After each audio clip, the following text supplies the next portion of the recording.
আলহামদুলিল্লাহ ভালো আছি, যেভাবেই আছি। তবে ভালো নাই কিন্তু গাজার মুসলমান, গাজার শিশুরা, গাজার আপামার যে জনতা তারা কিন্তু একটুও ভালো নাই। একটা জিনিস খেয়াল করে দেখবেন যে ঈদ আসলেই, ঈদ, রমজান এগুলো আসলেই কিন্তু তাদের উপর বেশি আক্রমণ করা হয়। এই সময়টা টার্গেট করেই কিন্তু গাজার মুসলমানদের উপরে বেশি অত্যাচার করা হয়।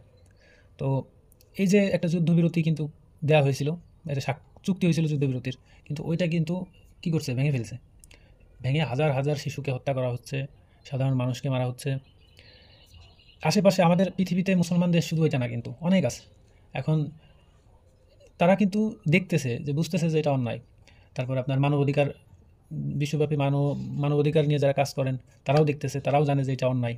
এরপরেও তারা কিন্তু কিছু করতেছে না।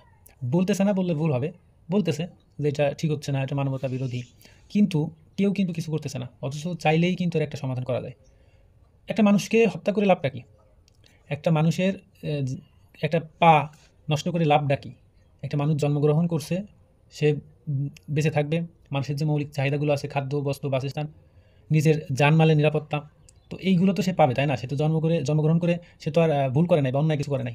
এখন দেখা যাচ্ছে যে গাজাতে যে সকল মানুষ জন্মগ্রহণ করছে, যে সকল শিশুরা, তারা আসলে অনেক অন্যায় করে ফেলছে, যার কারণে তাদের উপর এত অত্যাচার।